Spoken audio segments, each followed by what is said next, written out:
Good morning, everybody. Hope everybody's doing well. It is Monday morning and it's a beautiful day in the neighborhood. The sky show has not begun yet. But I wanted to address some comments and I wanted to apologize for not posting another video last night, but the criminals, they know that I'm onto them. This is what happens when you take photos and you zoom in and expand on them.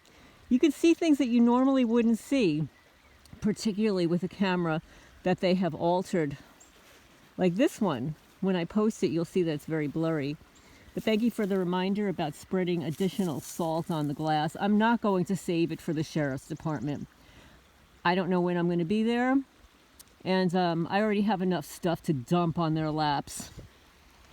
I want the glass gone, and I'll find more. I'll be out in the field again. But I want to mention that, everybody's mentioning, very helpful. People who are new to the channel, welcome. I'm just going to tell you, my name is Lorraine. I'm a 65-year-old woman. I'm not happy to say that this has been going on in my life for at least 10, 12 years. It started when I lived at 52 Sutton Drive, Manalapan, New Jersey. It's called targeting or being placed on a blacklist or watch list. It's the FBI, which I fondly call my favorite bureau of instigation. For anybody that's new here, that's what they do. They instigate trouble to create crime. And look at those cute little birdies up there. Little cardinal. Oh, they're the cardinals. They're so cute. But anyway, I digress. So I'm here. The way the law works here with easements is it's from 15 feet from the center of the county road. This is the county road. They're blurring it. I'm at the center of the county road, so that would be 15 feet. And I'll show you here because I already have a property marker that's embedded. Okay? So 15 feet from the center of the county road, going out, this is where my property begins. Right here. And the county's damage here has damaged my driveway because the water that goes from across here, you can see the hot mess here, when it rains very heavily, which is usually once a year, once every 3 years, it actually crosses over the county road and goes up my driveway. That's how bad the water is here because you've got a culvert over there, so all that water is pouring down here. This water has got nowhere to go because you can see it's all stopped up. Nobody ever cleans it. And then it goes over the county road, so even cars passing by here cannot cross the county road, especially if it gets icy. And then it has actually damaged my driveway, which never looked like this. And also the Freemason losers, this is what they do to your driveway. They love the arches. You see that? They did this within the first year that I moved here. And all this damage here, this is all done by the local perpetrators performing U-turns in the driveway. Wasn't like this when I moved here either. None of this. But anyway, so the individual who says, oh, that looks like erosion, it's not natural erosion. I'm going to tell you that the soil here is hard as a rock. It's so difficult to plant. That's why I prefer the raised garden beds. The soil down here, not up at the top of the hill, is extremely filled with rocks and roots. It is dense and it's hard as a rock. Literally, it's hard as a rock. The water never gets up that high where the alleged erosion is. It's deliberate. When I zoom up the pictures, you can see pick marks.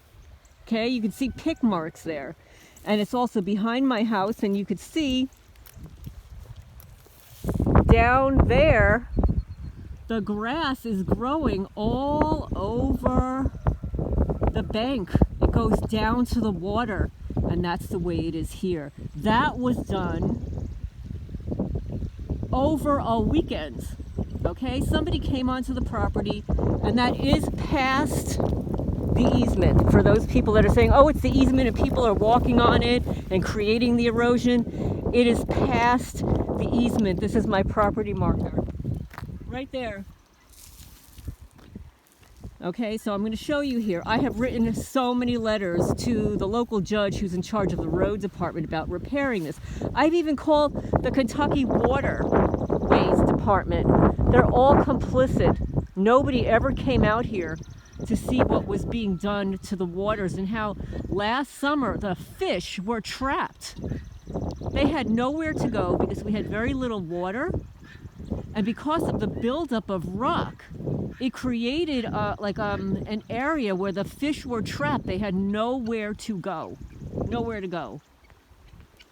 Oh, and I'm going to show you the stuff that the Freemasons do, okay? They love their triangles.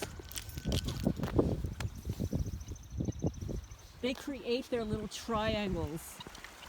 Hi guys, don't follow me here. They create their little triangles. Okay, let's go back this way, guys.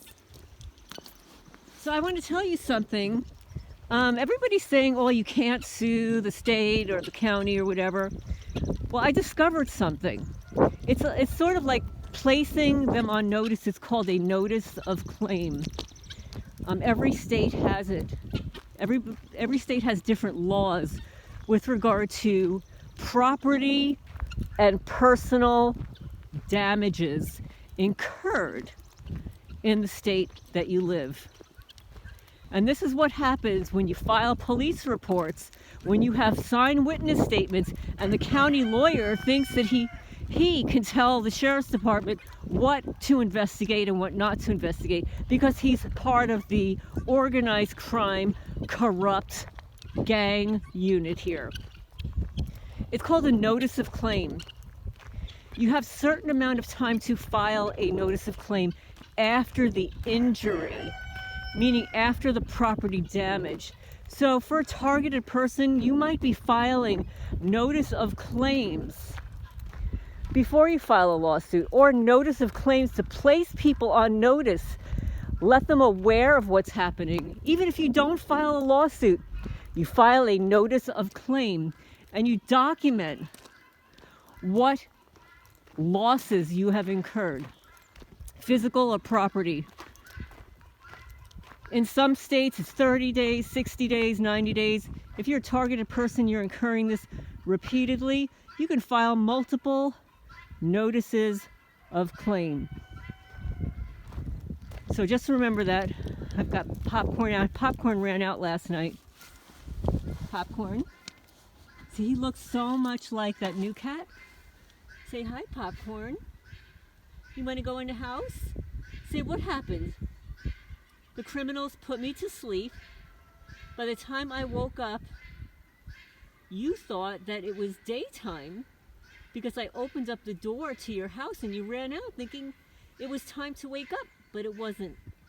And he's all cold. Come, let's go in the house. So anyway, that's the story with that.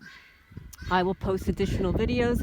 And also, thank you so much for your comments and questions and stuff.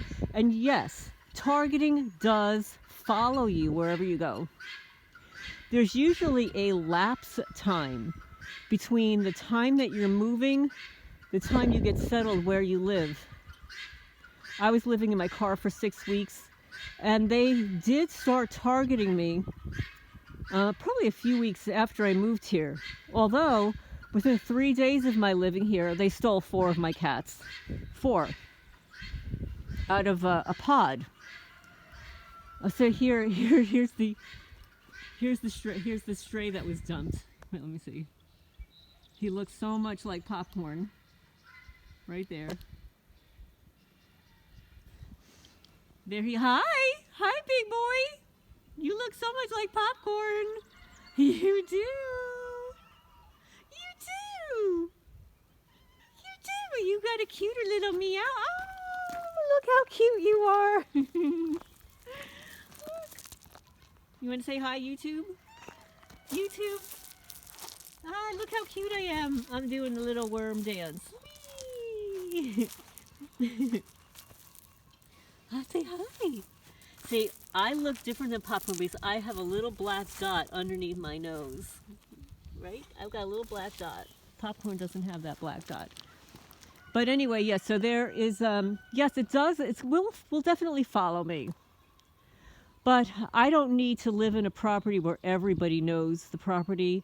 I don't need this much acreage. It costs a lot of money for me to maintain it with the level of vandalism that takes place here.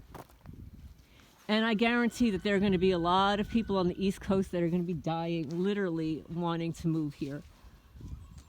And this is why they're vandalizing it the way they are. They did the same thing at 52 Drive in Alvin, New Jersey. They vandalized my home to the tune of $300,000 in New Jersey. And then I had to reduce the price by $60,000. My house in New Jersey now is selling close to $900,000. I sold it for $550. It should have sold for $620.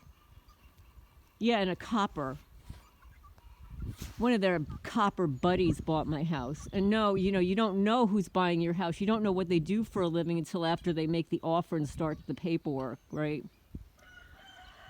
So yes, you guys can file a notice of claim. Look it up in your state. A notice of claim to the state if you have incurred bodily or property damages, and hold them liable and give them a dollar amount.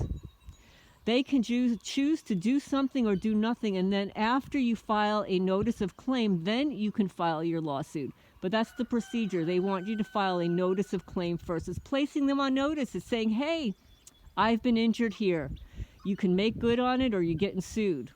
Okay, so it's giving them the heads up and documenting it. This is perfect documentation, not only for your city, your state, your town,